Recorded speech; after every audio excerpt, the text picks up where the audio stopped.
Hello, everyone. I'm Ariana, an outreach assistant from the Orland Park Public Library. And tonight we have the Anti-Racism panel with our three panelists, Michelle Duster, Laurence Ralph, and Marvin Slaughter. And we have our moderator, Natalie Moore.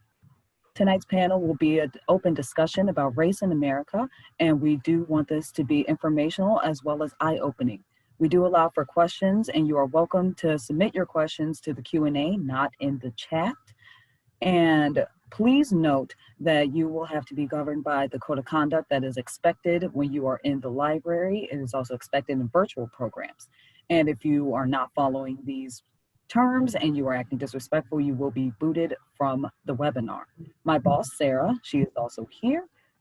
She will be helping with the Q&A, and she will be keeping an eye on all the questions, and so will Natalie. And lastly, just a quick little note of interest. If you guys are really interested into this program, we also have an anti-racism book club. It is ran by my coworker. Her name is Teresa. And the first book will be Between the Worlds and Me. And the first meeting is going to be held on September 9th. So without further ado, let's get started. So we have our moderator, Natalie Moore, who covers segregation and inequality for WBEZ. Her enterprise reporting has tackled race, housing, economic development, food injustice, and violence. Natalie's work has been broadcasted on NBC, Marketplace, and NPR's Morning Edition, All Things Considered, and Weekend Edition. Natalie is an author of The South Side, A Portrait of Chicago, American Segregation, winner of the 2016 Chicago Review of Books Award for Nonfiction, and a Buzzfeed Best Nonfiction Book of 2016. She is also co-author of The Almighty Black Pea Stone Nation, The Rise and Fall of and Resurgence of an American Gang, and Deconstructing Tyrone, a new look at Black masculinity in the hip hop generation. So let's give our attention over to Natalie. Thank you, and thanks to our panelists, thanks for the introduction, and thanks to the library for hosting this panel. I'm gonna quickly read our bios of our panelists so we can get right into the discussion. We have Michelle Duster, a writer, speaker, professor, and champion of racial and gender equality. In the past dozen years, she has written, edited, or contributed to 11 books, including one about the writings of her great-grandmother, Ida B. Wells. She has written for Essence, Huffington Post, Teen Vogue, and the North Star. Her advocacy has led to street names, monuments, historical markers, and other public history projects that highlight women and African Americans, including Ida B. Wells. Laurence Ralph is a professor of anthropology at Princeton University, and he has published articles in various venues. His first book in 2014 was Renegade Dreams, Living Through Injury in Gangland, Chicago. The book grapples with the consequences of the war on drugs together with mass incarceration.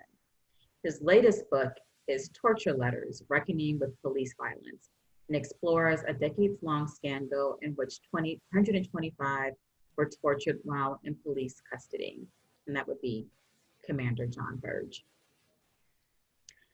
And finally, we have Marvin Slaughter, who is an alum of the University of Illinois at Chicago, where he received his bachelor's in political science and economics. He is currently pursuing his master's in public policy from the University of Chicago's Harris School of Public Policy. His interests include economic development, higher education, and reparations. He has been involved in the policy and advocacy space for the last 5 years in Illinois, and he has campaigned for Paul Vallis and worked for the University of Illinois System of Governmental Relations and interned for Senator Michael Hastings. So thank you all. So I just want to open it up first to say, we are, every day is different, and it feels like we are living history in a way that at least I haven't felt before. So what are your thoughts about the current Black Lives Matter movement and how it's impacting not only public policy, but attitudes towards race in this country?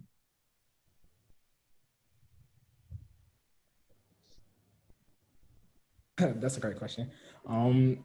Personally, kind of being on the ground around the Black Lives Matter movement, you see a lot of animosity towards both the movement and the organization for people who aren't able to discern the difference between the two.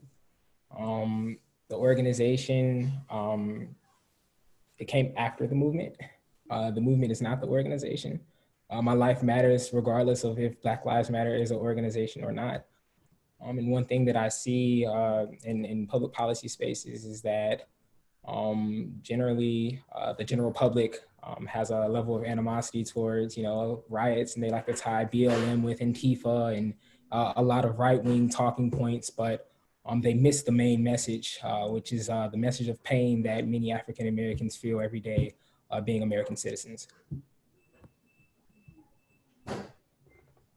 Yeah, I'll just piggyback off of that. I think that, at first, when everything happened with George Floyd and Breonna Taylor, I think that I was actually impressed in terms of where the national conversation was about Black Lives Matter. And it was evident that since like Trayvon Martin, there was a public education about exactly what Black Lives Matter had meant, which opened up a space for the kind of political mobilizations that were happening in the streets, not to just be Black people, but a diverse kind of multi-generational,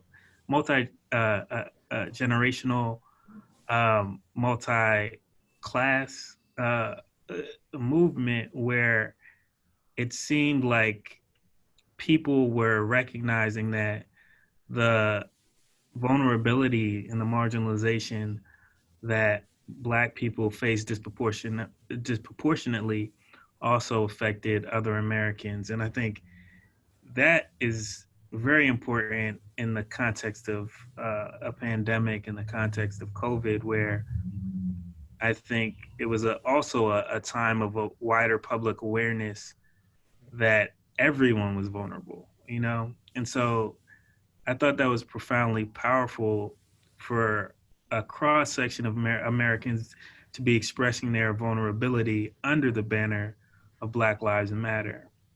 Now, as Marvin is saying, I think that since that initial kind of movement and mobilization in the streets, I think there's been a coordinated media campaign to re-discredit Black Lives Matter. And I think that has had some success on the right wing. And so you see polls going up and down nationally about whether you support Black Lives Matter and the tying in to protests with looting and riots and unrest. And so I think it's, for me personally, it's been like a roller coaster of emotions and hope and despair, and thinking that perhaps, the public opinion is changing, and then going back and forth about whether or not that is actually the case. Yeah, I mean, my thoughts are that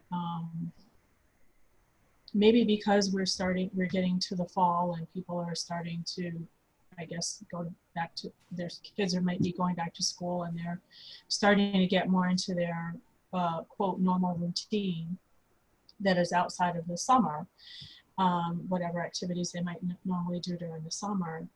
I feel that there's this sense of, okay, we had time during the summer to kind of deal with this, this kind of protesting and being allies, but now let's just kind of get back to our lives. There's just this feeling of like, it was seasonal, kind of caring or awakening, and now there's like a fatigue, or there's sort of it's not as in vogue to be involved in the trenches of when it comes to sort of allyship. So I feel like I personally feel there was a sense of like temporary allyship. And so this attitude of,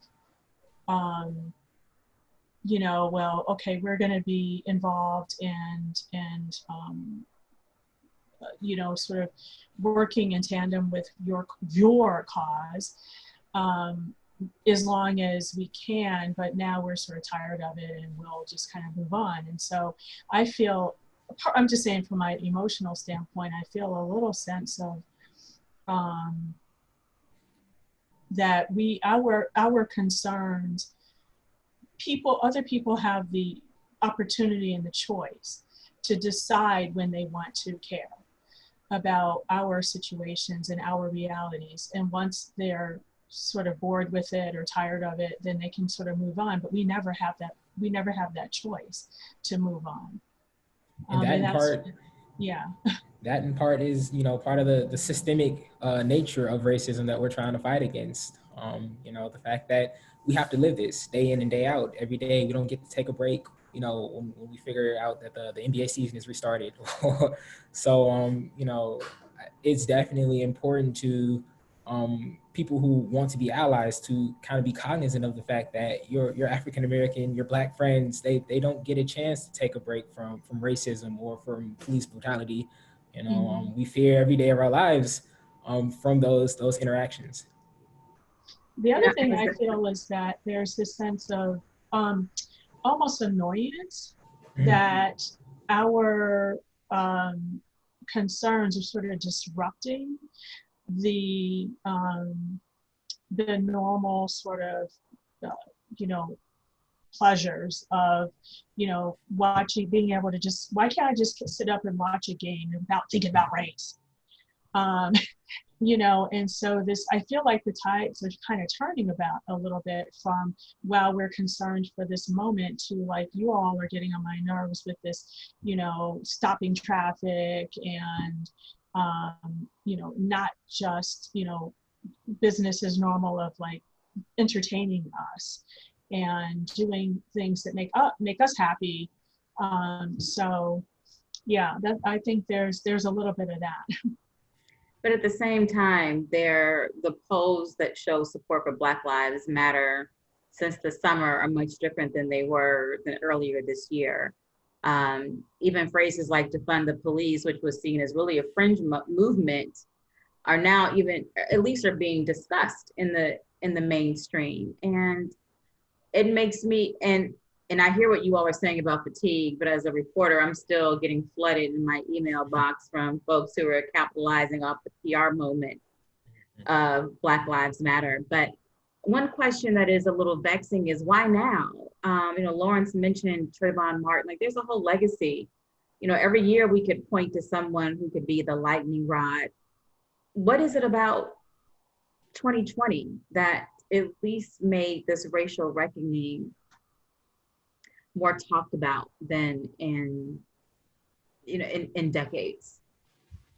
I think it was 2020 has been a perfect storm between the pandemic and, you know, basically stopping life for everybody outright. You know, you didn't have the distractions of, you know, sports to watch. You couldn't really go out to bars with your friends for a very long time, and there were no real interactions amongst people. So when it came time to kind of get the message out about Black Lives Matter and George Floyd, you had no choice but to watch it. You're already home on your couch, you know, and pretty much you're watching TV already, and it's plastered everywhere. So I think that definitely played a role. I also think that, I mean, this is just theory, you know. I think something about the George Floyd videotape resonated because everybody who watched the tape literally watched him die. And I think that has a different effect than some of the other people who died at the hands of police. We saw their bodies after they were already dead. I mean, just to be gross, you know, kind of graphic about it. But with George Floyd, everybody who saw the video literally watched him die, while the other officers were standing there doing nothing. And so I think somehow that combination just kind of resonated a little bit more than maybe some other incidents that have happened, because when you say about like Trayvon Martin, Tamir Rice, some of these other people, we didn't see the immediacy of it, and we didn't see the other officers just literally standing there, not doing anything. The officer knew he was being recorded, and he was looked directly into the camera lens. And so there's something about that sort of indignation on his part that's sort of like, I don't really care if I'm videotaped, nothing's gonna happen. There was something so cavalier about his actions and the expression on his face that I think somehow made a difference when it comes to people's reaction to it. Yeah, and I mean, I would just like to emphasize both of those points and say, I think it's happening, this very horrific act of violence that has everyone's attention, because people are at home in the midst of a pandemic. And I think that part of it as well is that this is a moment in which everyone is coming to terms with their own vulnerability.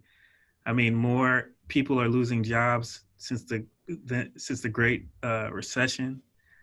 You have people dying at an unprecedented clip. You have people not being able to work, not being able to go to school.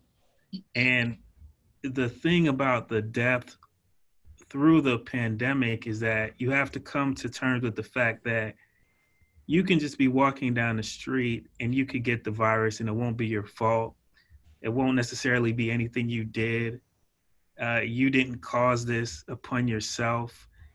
You just kind of happened to be at the wrong place at the wrong time, you know, subjected to the wrong constellation of forces that put you at greater risk for this thing, especially at early on when this George Floyd incident happened. And I think that's the same feeling precisely that Black people always have when it comes to the police. It's like, we know that you could just be walking down the street and you could die and it won't be your fault and it won't be anything you did and it won't be because you're wearing a hoodie.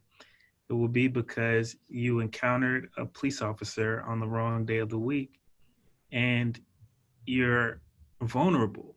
And I would like to think that part of it is that a greater swath of the American public was coming to terms with their own vulnerability precisely because of what Michelle is saying, because they have to come face to face with it. And precisely what Marvin is saying is because they're experiencing this without the distractions of normal everyday life. And I think that, I don't know, we have to, the theorists of the future will have to determine this. But I think that may have something to do with it. Cynically, we could also say that we're in the midst of a presidential run, and you know, the future of what American society is going to look like is really hanging in the balance. And there's something about, again, I think this goes back to the question of vulnerability, but there's something about seeing police officers in the street dressed like military soldiers, protected from head to toe, and the latest, you know, military gear, the latest technology, the most expensive technology that money can buy, at the same time where most Americans can't afford to get a test when they need it, can't afford to get the results of that test. Some don't even have a mask to wear. And I think this is a stark juxtaposition that we're faced with.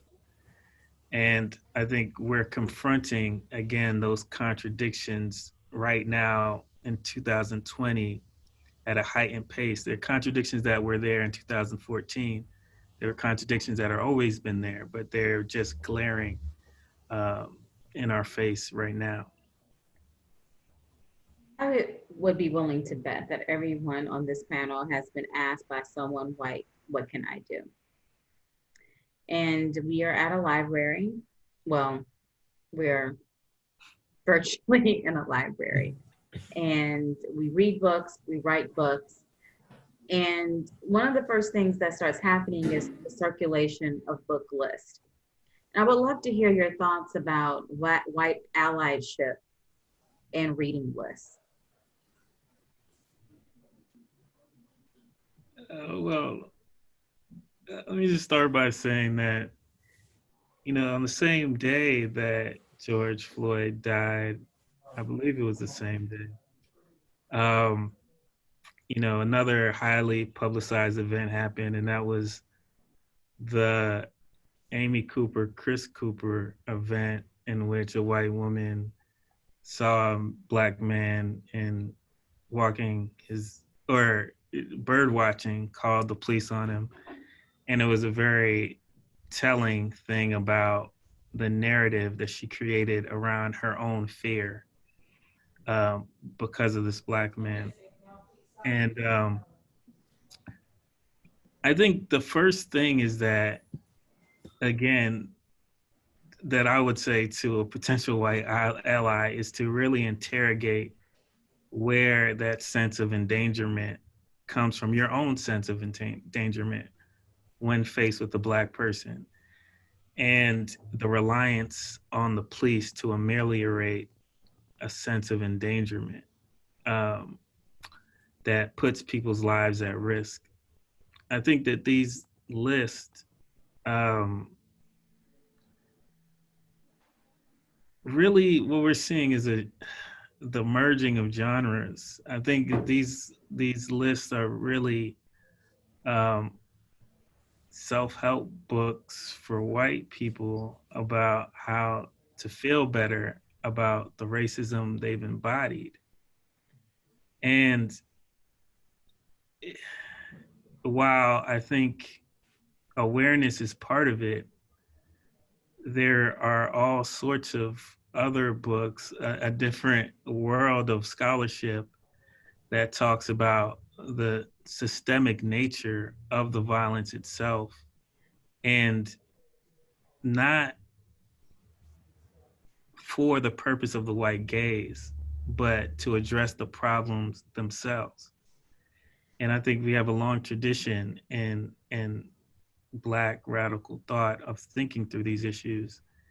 And I think if we really want to address the problems themselves rather than just feel better about ourselves, we have to grapple with this longer history.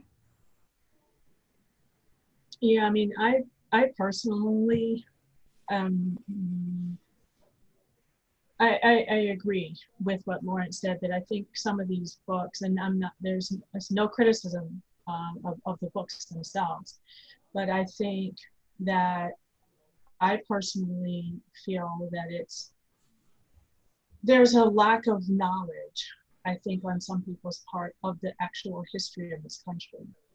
And so I think that, just my personal opinion, what would be helpful is for some people who are, not understanding where this is coming from, where this feeling of being oppressed and, wanting to march in the streets and claiming ourselves as that we matter and all, then they're so confused and like, where is this coming from? Why are you so angry? I think that there's a need to read some slave narratives. Read some books about what happened during Reconstruction. Read some of even Martin Luther King's books that were like the letter from Birmingham jail. I mean, that gives context to this long continuum of oppression, and not so much like, why do I feel bad about being racist, but what have Black people actually experienced in this country? And I think that would help people understand where our sense of exhaustion and frustration is coming from, more so than an examination of where your mentality is, but actually just understanding the history of this country. I think too many people in this country, and it's not based on race only, our education system glosses over the true brutalities and realities of how Black people have been treated in this country and our experiences. And so if people don't know that information, they don't understand the depth of our pain and the depth of the systemic and institutionalized racism that has led to the experiences that we all are dealing with. I mean, it's generational, as you said, Laurence. And if people understand that, those of us probably on this panel might be 3, 4, 5 generations of this just never-ending barriers that we have experienced, then people could kind of understand where we're coming from. Yes, most definitely. I agree with everything that you just said, Michelle. Especially when, you know, I use reparations as the white allyship litmus test. So when it comes time for, you know, friends who are like, what can I do to support African Americans in the Black Lives Matter struggle? I'm like, okay, do you know anything about reparations? What do you know? What are your feelings about it?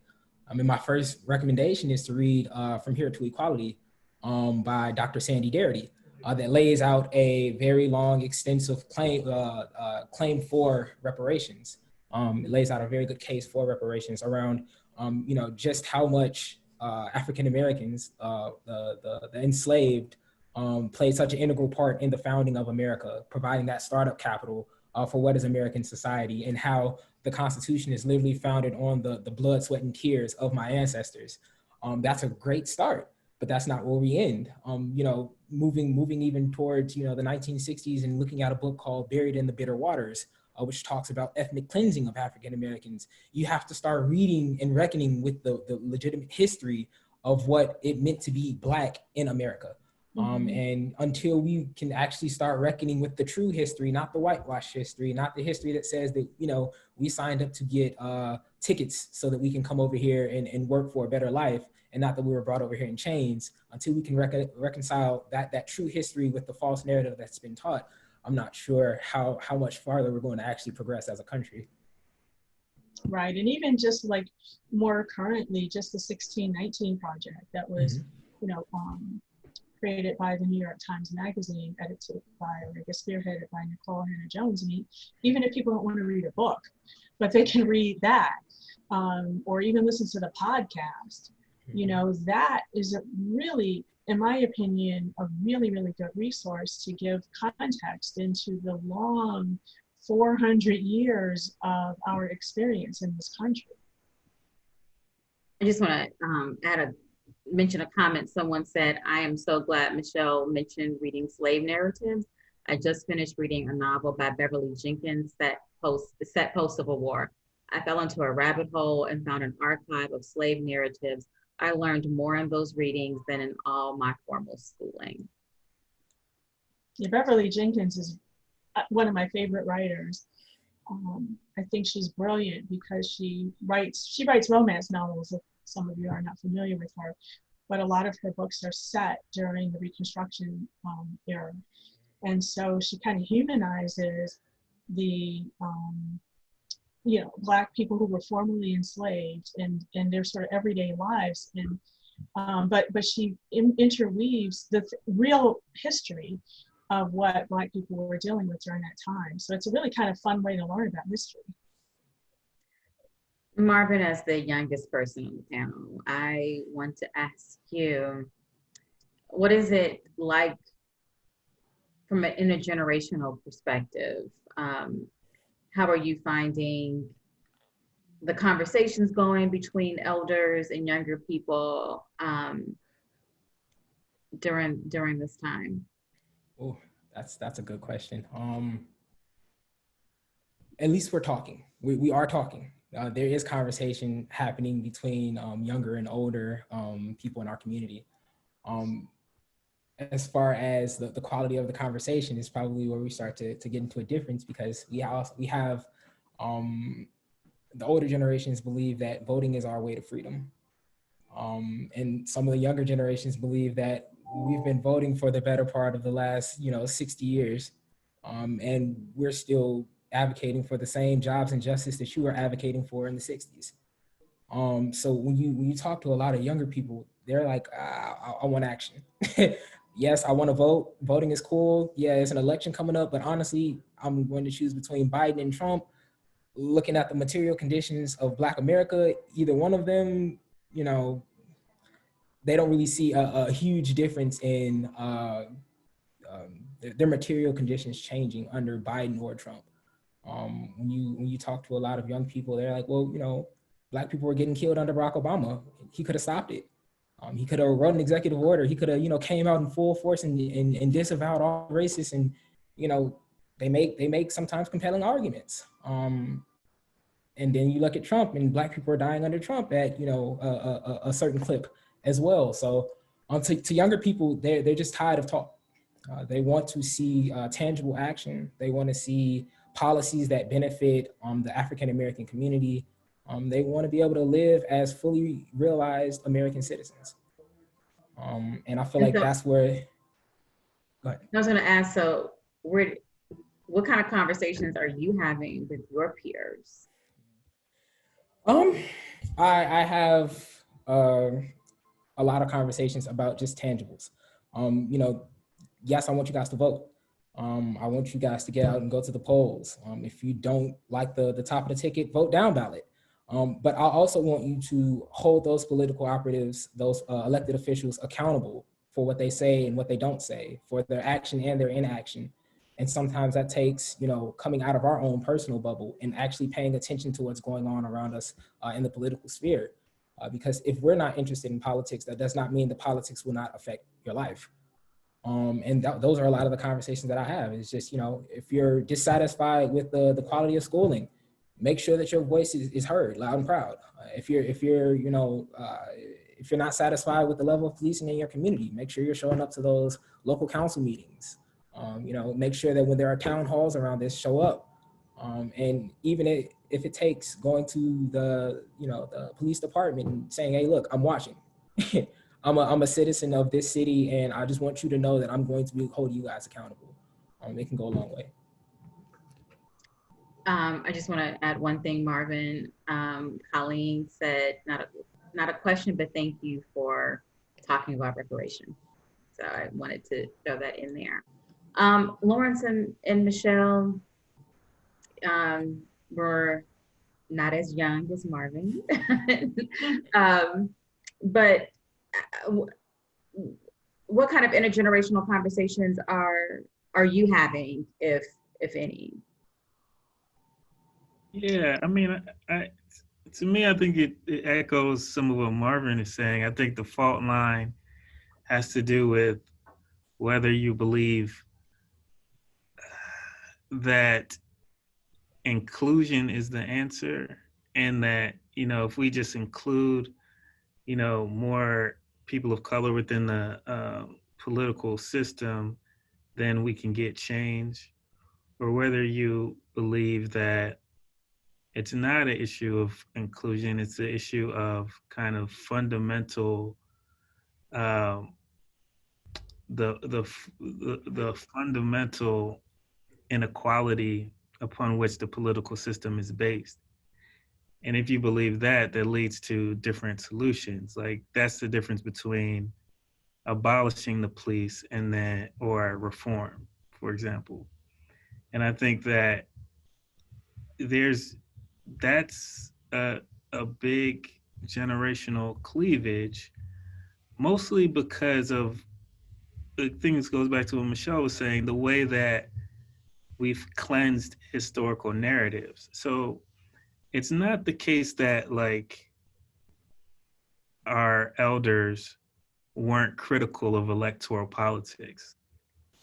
It's just that the people who have written the histories that we've grown up reading in high schools don't talk about that critical approach to electoral politics that was in the civil rights movement already. Mm-hmm.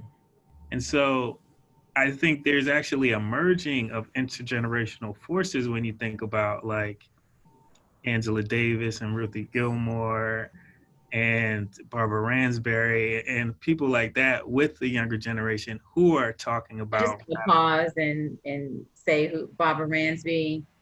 Yeah. All of who you just named, Black feminist scholars, Right. prison abolitionists, and mentors to younger people in the Black Lives Matter movement, and in some ways the architect of the structural part of it.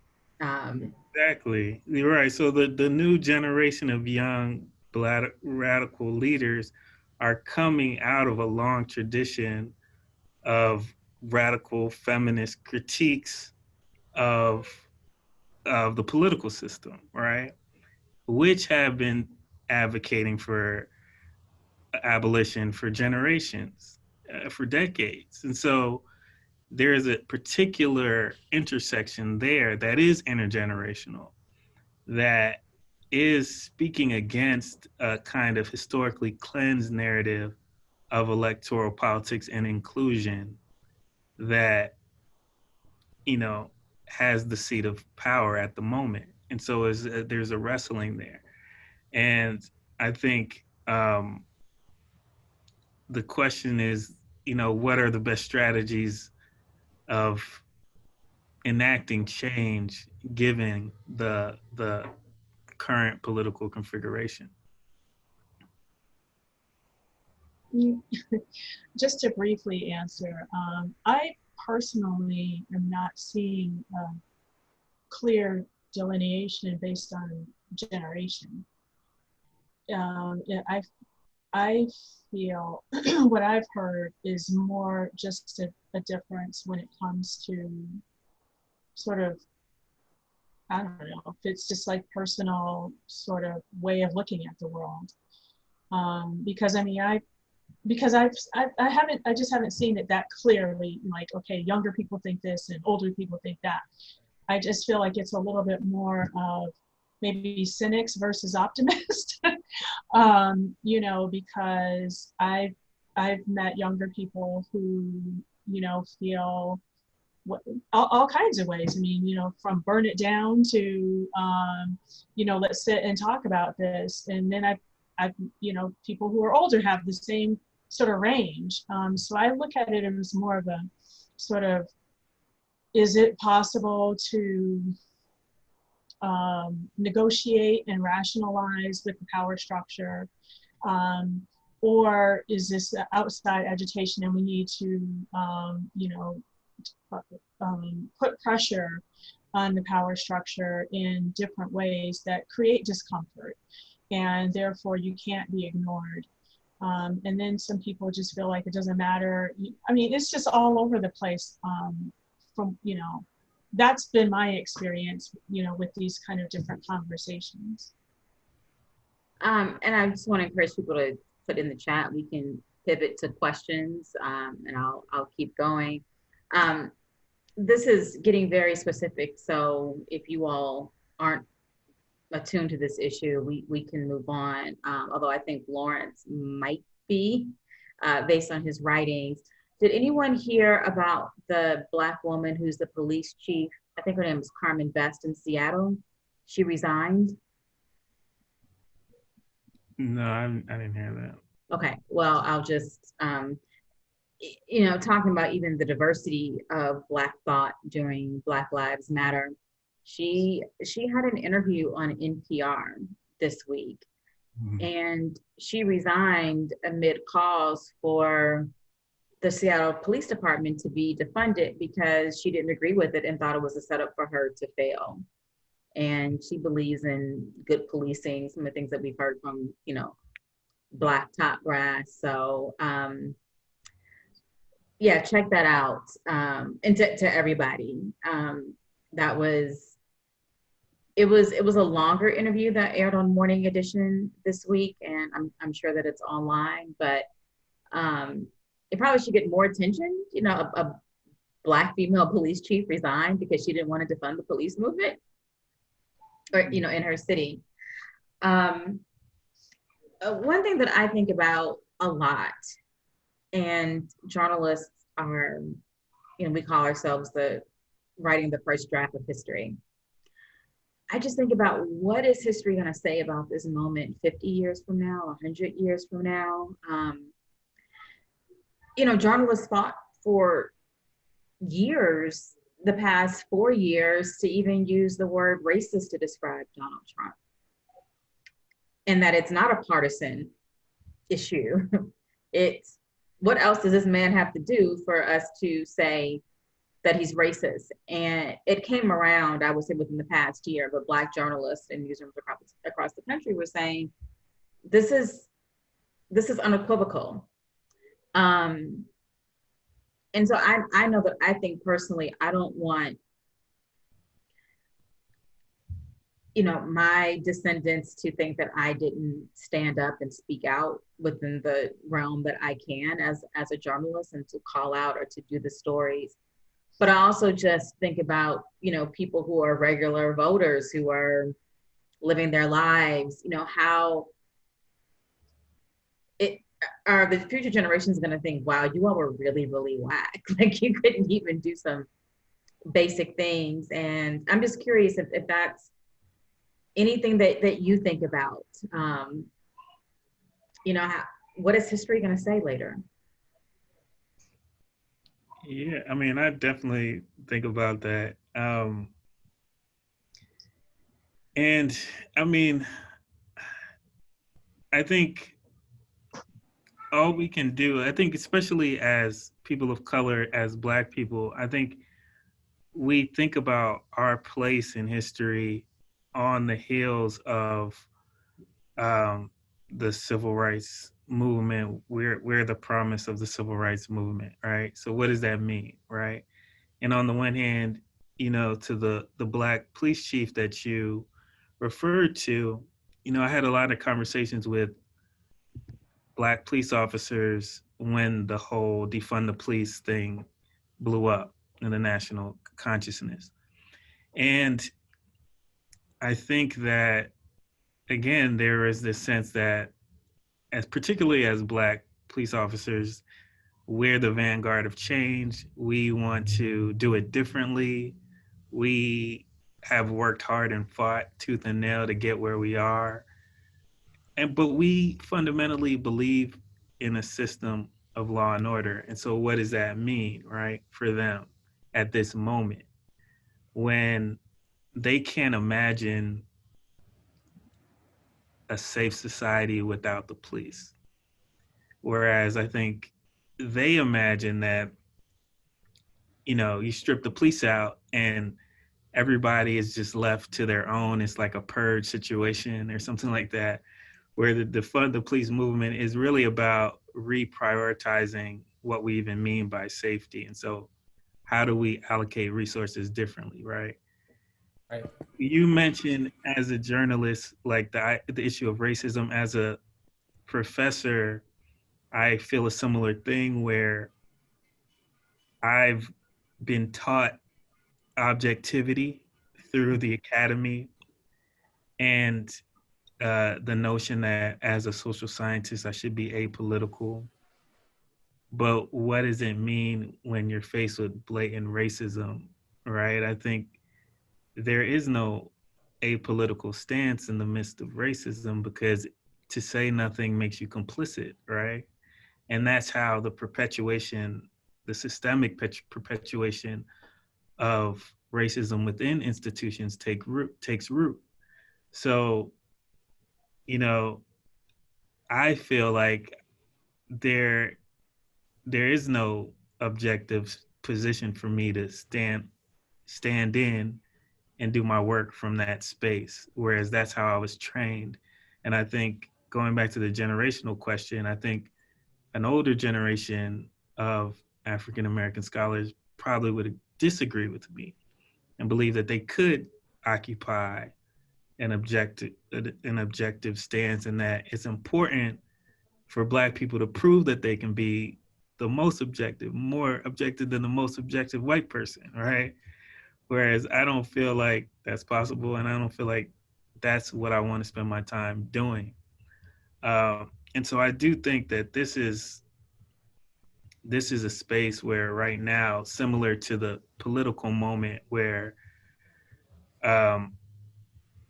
the critique of inclusion is emerging, I think that for this moment, this period of American history, there's a critical mass of Black people, people of color in these professionalized places that are coming against the limits of inclusion and thinking about what does that mean for themselves, but also what does that mean for society if they operate as business as usual. I really think that it depends on policy. Median Black wealth of Black Americans is predicted to fall to 0 by 2053. Marvin, do you want to share your screen now? Say one more time. I said, do you want to share your screen now? It's not necessary. Okay. We can keep it a little informal. But yeah, median wealth of Black Americans is predicted to fall to 0 by 2053. You know, the median Black household holds just 10% of the wealth of median white households. And while Black people constitute 13% of America's population, we hold less than 3% of its wealth. In 20 years, if we have no wealth, where do you envision Black America being? Wealth is power in America. So, you know, with no wealth, how are we going to be effective advocates for ourselves? With no economic base, no economic undergirding, where exactly do we envision ourselves, our next generation, the generation after that, if there is one? So, you know, it kind of brings to the moment a sense of urgency where, yes, I definitely am for, you know, police reform, and I want to get those things done, but we also have to look at the policy of our economics. Black lives can't matter until our Black economics matter. And that's my personal opinion on the matter. Just to briefly address the question as far as what are we personally, I guess, doing, or where, like, when we 50 or 100 years from now, we can say like what we did during this moment.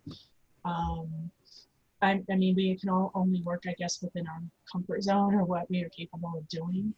And what I'm doing, I'm a writer. And so I am writing articles that sort of address, you know, the issues that are going on today. I'm at 2 different schools, and within one of the schools, I'm on a committee, racial justice committee, to organize programs within the institution to bring up different topics and create space where people can have dialogue about different issues that have been swept under the rug or sort of ignored or sort of marginalized up to this point. And so there are like-minded people within the institution who feel very strongly that this is important. We can't be silent anymore. We have to talk about these things in order, even from an institutional standpoint, to address some of the realities that happen outside of the institution, because people are coming from our society into this space. And so how can we, within this space, create more understanding and equity? And so I think that's being sort of proactive. And it is very educational for some of the people within the institution who really, you know, just haven't been exposed to certain information. Not only that, it's also sort of healing for those who have experienced harm or marginalization to feel that they're being heard. So those are some of the things that I'm engaged in, and it might be sort of on a small scale, but I think it still matters. What do you think has been successful this summer? Is there anything that you look at and say, this was a racial justice win? I think that it would be a lot for somebody to actually say that there is no such thing as racism in the United States of America. Versus, remember, y'all remember when we were called a post-racial country? Around 2008? Yeah, I mean, that's just kind of funny right now, right? I mean, so I don't think anybody could fix their mouth to say that right now. So in that way, we've progressed, you know, for somebody to not actually be able to say that with a straight face. So I think as a country, there is a sense of like, no, we're not living in this fantasy land and Black people aren't imagining these injustices. This is real. And so now what are we gonna do? And so that way it's maybe a little bit of a success. Yeah, and like I mentioned before, I think that the I think abolition is actually an open debate nationally now, and I think that's a huge success. I mean, I I wouldn't meant have. to say that too when I said defund the police. I really was thinking the term abolition was a fringe word in January. Right, exactly. And today it is being openly debated. Right. And I think, that's important because I think it goes back to what Michelle is saying about harm. And I think there's a question about whether through these carceral logics, we're going to, that is through law and order, how we conceive of the criminal, how we conceive of punishment. Are we going to continue to replicate cycles that we know harm people and that we know create more harm in society? Or are we going to say that we have to think about other ways? We have to think about repair and reparations as a way to ameliorate injustice. Can we think about accountability without harm? And so can we think about society without police? What does that look like? I think these are important questions that are all on the table now in a way that they weren't even months ago. I would probably say that one of the biggest successes of this summer would be black policymakers, Black legislators are finally coming out and being full-throated about a Black agenda. We just saw 2 or 3 days ago, the Illinois Legislative Black Caucus came out in full force with some demands. And I am so proud to see that they are coming out and being full-throated about the fact that there are disparities in our community and like really shining a light on the fact that we need specific policy agenda items to solve those specific harms. You know what, I just wanted to add, when you tie into the pandemic that we've been dealing with, this whole sort of categorization of essential workers. And so I think our country overall has had to really look at what it takes for our society to work. And I mean, to actually function. And disproportionately, people of color, African Americans, and I guess Latinos specifically, have been designated as the higher proportional of essential workers. And so I think there's something about that, that is going to affect policy.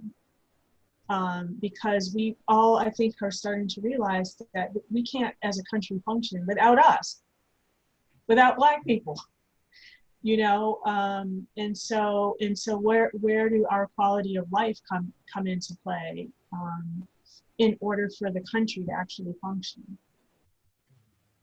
We are nearing our end of time, and one thing that I've been doing on panels that I didn't do in the beginning, but I want to do it now, is a check-in. These are really tough times, and I know that I have good days where I'm like, okay, we're going to get through this, and other days where I feel the anxiety of what's the future of our country. I like to quote Reverend Otis Moss from Trinity Church. He says, this is COVID-16-19 that we're living. And I just want to ask how each of you are doing, and what are you doing to make sure that you're taking care of yourself during this time?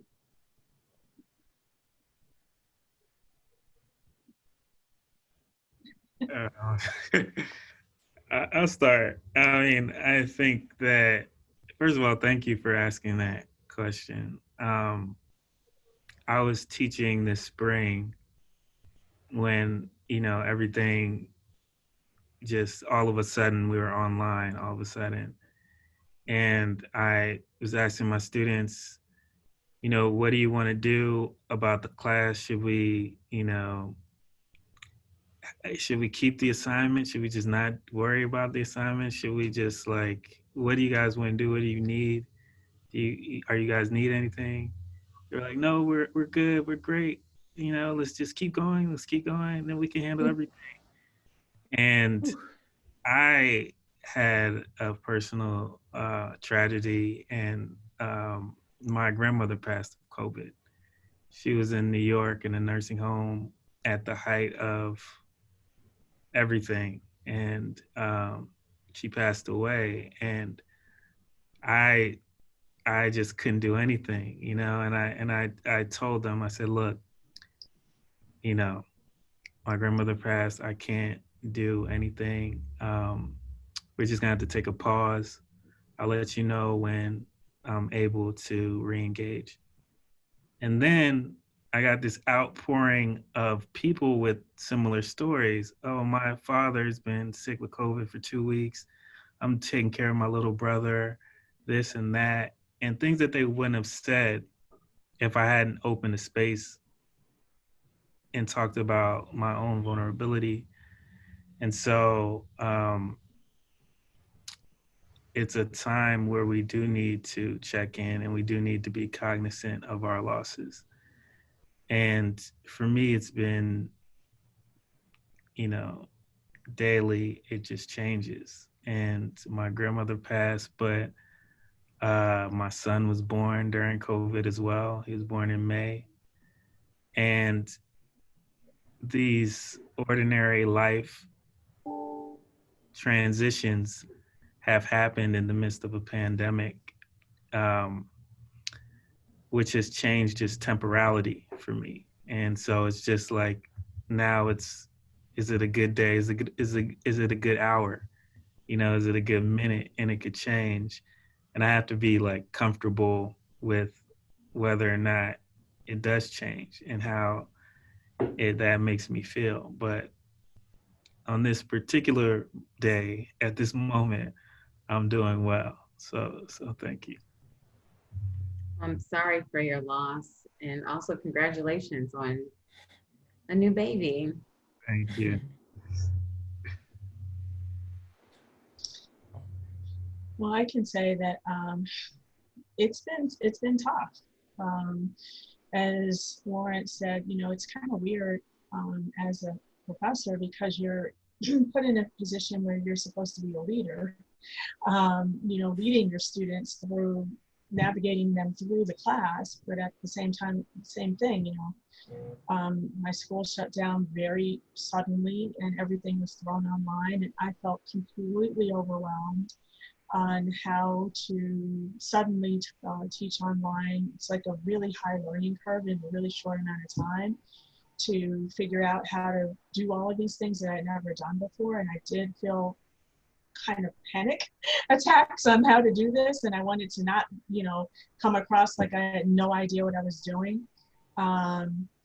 Same thing, some of my students, well, actually, they were pretty open. I rearranged my class and my expectations, and I basically just got to the point where I'm like, if they try, at all, then that's good, because some of the students were really having a tough time. As you said, Laurence, a couple of my students had parents who were sick, or their parents were essential workers. And so then the students were the caregivers for their younger siblings. Everybody didn't have access to the same equipment. It was just a lot of things to consider. So that was a little overwhelming. In addition to my own, I'm not used to working at home all the time, and I had a high threshold as far as getting all this different equipment. I've also been in the midst of working on a book. It's been hard for me to focus and concentrate on what I've been trying to do, while I'm also have slight anxiety attacks. It's been crazy in Chicago with all of these demonstrations and you know, shutdowns and street closures, and it's hard to function. And then there were literally riots where, I mean, there was a lot of damage, property damage, in areas that I go to. So that was really emotionally devastating, just driving down the street and seeing nothing but boarded up buildings. So it has been a roller coaster. And I've just tried to put things into perspective of like, seriously, this is how I think. Like, if my ancestors could live through slavery, live through, you know, Reconstruction, live through lynchings and riots and all of that, if they could do it, somehow there's a way to make it. Listen, that is what, I don't know if that's healthy, but I tell myself that all the time. Mm-hmm. That, yeah, if my ancestors could do it, then I can deal with a little anxiety of the uncertainty. Exactly. Yeah. And so that helps me think about it like, okay, this is hard, but I can do this. I would kind of echo those same sentiments. First of all, I would just like to thank you, professors, for, you know, being collaborators in this space with us students. You know, I'm not sure if my professors will ever see this, but I just want to shout out Professor Fiona Burlick and Professor Michael Bilski. They were amazing through the pandemic. They, you know, opened up spaces during class to talk about non-class related things, which was amazing. Because sometimes when you come into a space and you're burdened with so much, it makes it hard to be an active participant in that learning experience. Right now, I am okay. I serve a God that can do the impossible. So, you know, that keeps me grounded. Regardless of what situations happen to come my way. I walk by faith and not by sight. And, you know, it might not be the most healthy thing to say all the time, you know, to keep pushing, but keep pushing. Great. Well, I did put a link in the chat about the Seattle police chief. For anyone who wants to check that out. Yes, her name is Carmen Best. And I don't know, Ariana, should I turn it back over to you or to Sarah? Thank you to the panelists. Thanks for your questions I was able to incorporate throughout.